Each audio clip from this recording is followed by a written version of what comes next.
John was a very boring man. He was a master of history, a genius at chess, Check. And an 8. and a saint in Bible studies.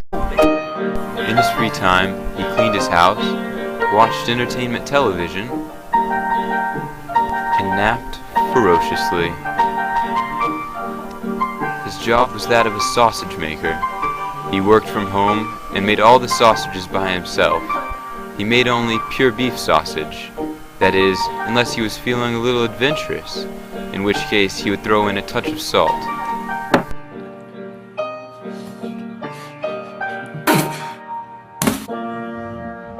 One day, John met Elvira, though to say they met is a little exaggerative.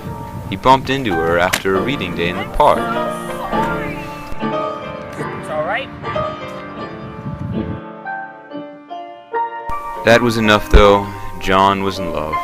Elvira was the yang to his yin. He would do anything for her, but she would never notice him, as boring as he was.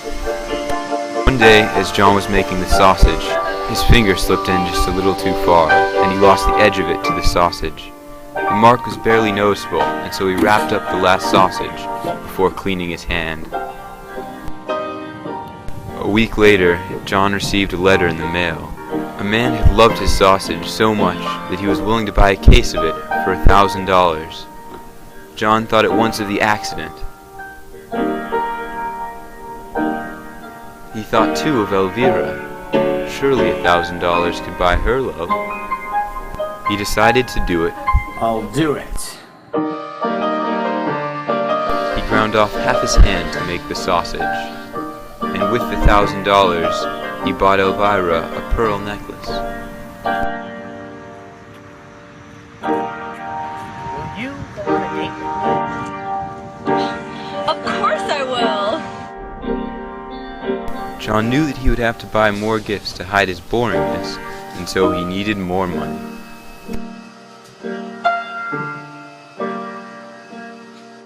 He had a plan. He would buy her 10 gifts, and every time he began to bore her, he would pull out another present.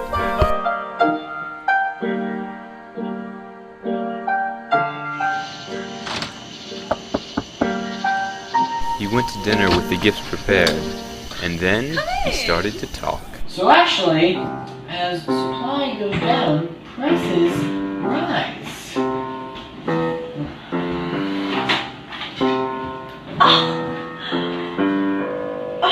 Thank you.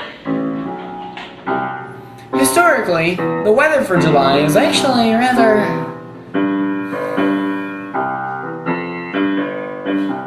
Oh my gosh. You'd think that playing chess by yourself wasn't enough, but actually...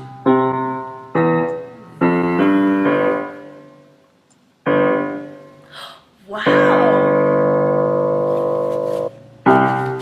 Within 5 minutes, John was out of gifts.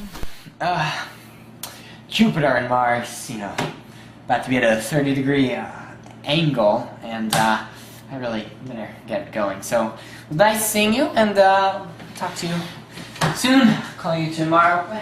Bye.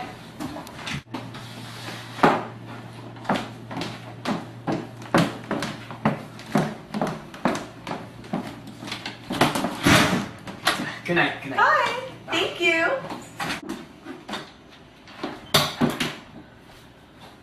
Elvira thought it was the best date of her entire life.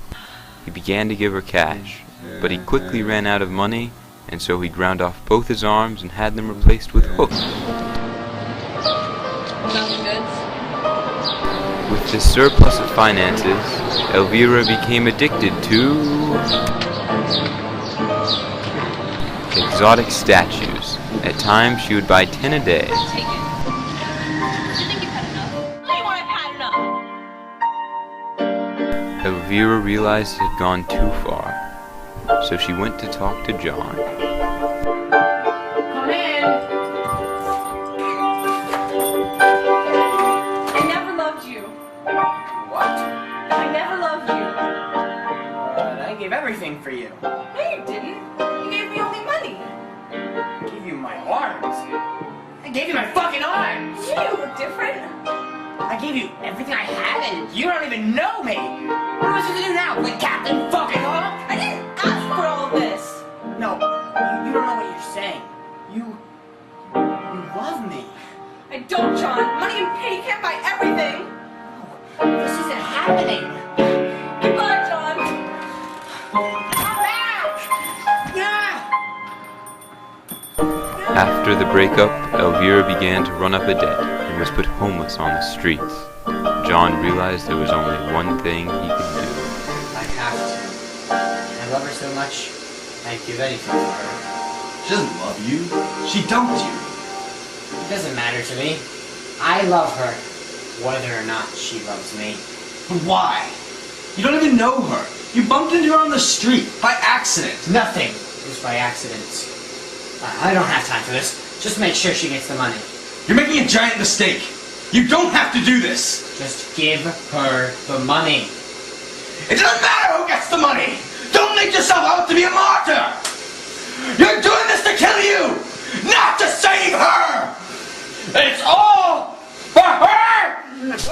The meat went out and was sold for $1 million.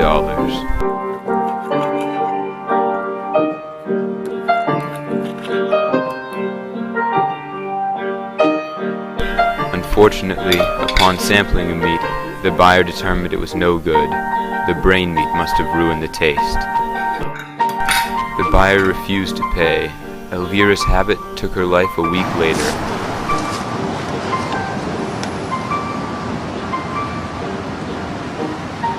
Now impoverished, she took a fall trying to steal a statue. Her last words were, "Damn you, John."